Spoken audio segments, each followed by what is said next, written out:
Good morning on all. I am Dr. Sindhu, Assistant Professor of English, SFR College for Women, Sivhasi. Today we are going to see an important topic, communication skills. First of all, we should know what is communication.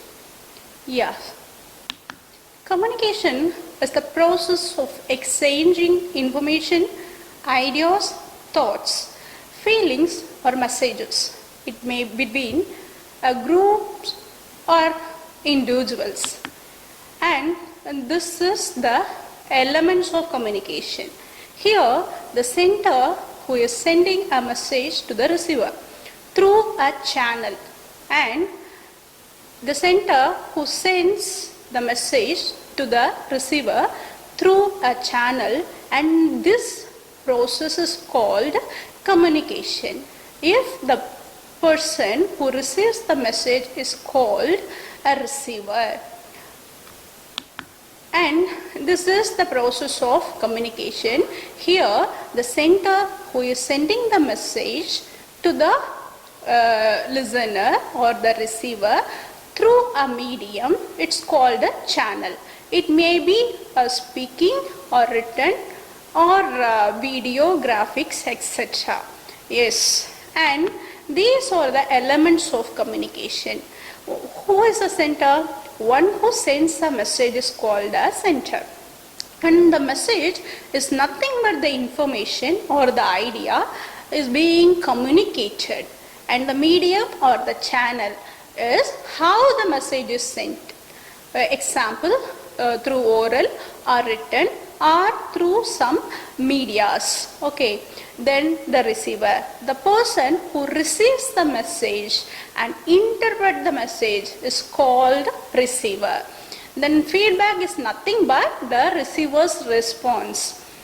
And noise is nothing but any disturbance or the interference that affects the clarity of the understanding of the message is called noise. These are the key elements of communication. And now we are going to see the methods or the types of communication. In general, there are 4 types. One is verbal communication, second one is non-verbal communication, third one is visual communication, and fourth one is electronic communication. Now we are going to see one by one. First is verbal communication. What is verbal communication? Is nothing but we use words to convey a message. Verbal in the sense words. Okay. It is 2 types. One is spoken, another one is written. Spoken in the sense like of face-to-face conversation, telephone skills, video conferences, speeches, etc. These are called spoken, or we convey the message through spoken words. Next one is written message. Written message is nothing but like letters, emails, reports or text message. We use words, written words to convey a message is called written messages. Okay.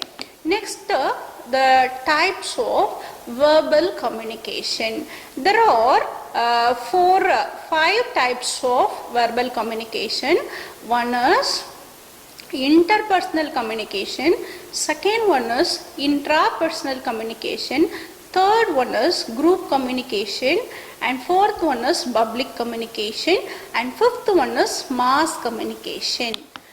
First, what is intrapersonal communication?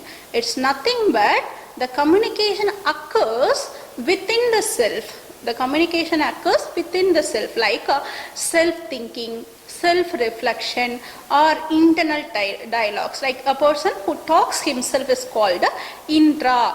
Intra in the sense within ourselves. Okay. And for example, talking to ourselves before an interview, like a preparation. In front of mirror, we usually prepare, okay, for an interview or a seminar, whatever it may be. Then a reflection on a decision, whether it is right or wrong. We talk about within ourselves. Then writing a diary. It These things are called intrapersonal communication. And second type is called interpersonal communication. This communication is considered as a proper communication. Okay, it is a direct communication between two individuals, and it is also considered as it may be a formal communication or informal communication. For example, conversation between friends, it's called the informal communication. In the case of job interviews, it is called formal communication. Okay, so talking with another person. Okay, conversation between friends, job interviews, teacher student conversation like. And third one is group communication. In this type of communication, the interaction happen among a small group of people, usually 3 to 15 members, and with they have a common goal. Okay, like project, team meeting, study group discussion, and committee, likewise committee planning sessions. These are comes under group communication. And fourth one is public communication. In this type of communication, a single speaker who address a large audience. Often it is a kind of structured and a formal communication. For example, political speeches and classroom lectures and motivational talks. Usually a single person address a large group of people. And next communication is called the mass communication. It is a communication we communicate to a large audience through a media, through a media channel like TV, radio, likewise. And this kind of communication usually one-way communication, and it is impersonal. Okay, then for example, news broadcasts, radio programs, online blogs and articles, these are comes under mass communication. And second one is non-verbal communication. What is non-verbal communication? It is also a process of conveying messages but without the use of words. In verbal communication, we use words to communicate an idea. In the case of non-verbal communication, we don't use words. Instead of words, we use body language, facial expression, gestures, tone, eye contact or posture, like that. Okay, overall 60% of communication is non-verbal communication, and these are the examples for non-verbal communication. Then next communication is visual communication. What is visual communication? Visual communication is nothing but the transmission of idea and information through visual aids. Example, we use images, symbols, graph, charts, videos, signs. Okay, to convey a message, we use these things. It's called visual communication.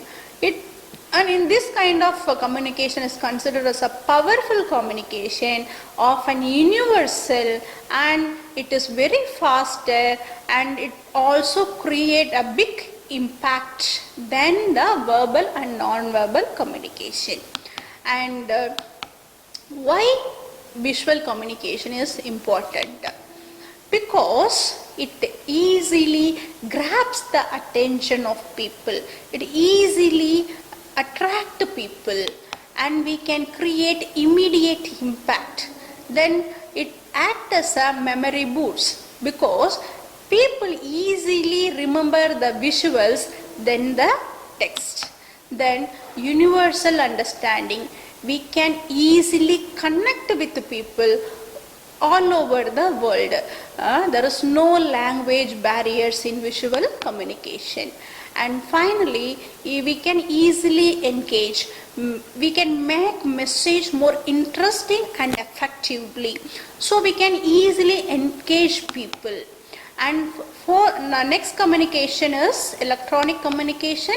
Electronic communication is nothing but we transfer the information or messages using electronic devices or technologies like internet, telephone, radio, television, digital devices. And it is also considered as a fast and efficient method. And what are the benefits of electronic communication? It is very speed. We can transfer the message very quickly across the countries, and we can use some multimedias like images, audios, videos, so it can easily reach the audience, and it is cost effective method also. And we can easily document it. Message, we can save the message for our further references. And what are the barriers of communication? First one is physical barrier.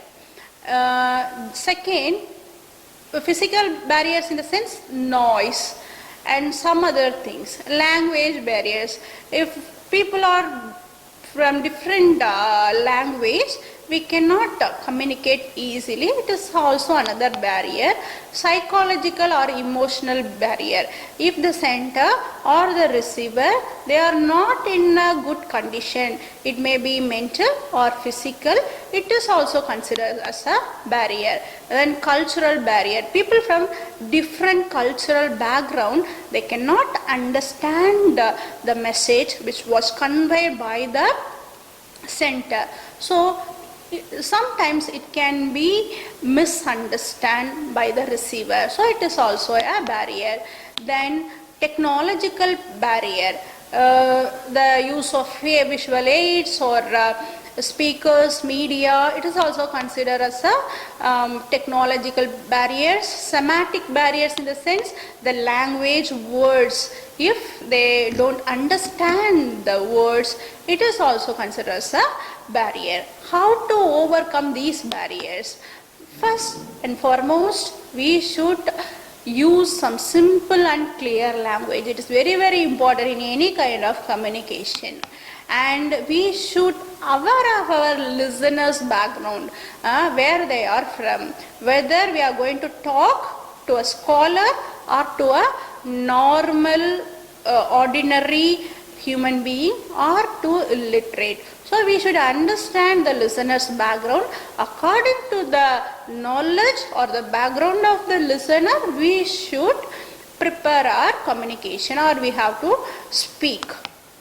And we have to provide, we should get feedback from the audience, then only we can rectify the mistakes.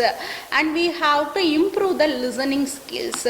Then we have to use some visual aids or some examples. It helps to grab the attention of the listener.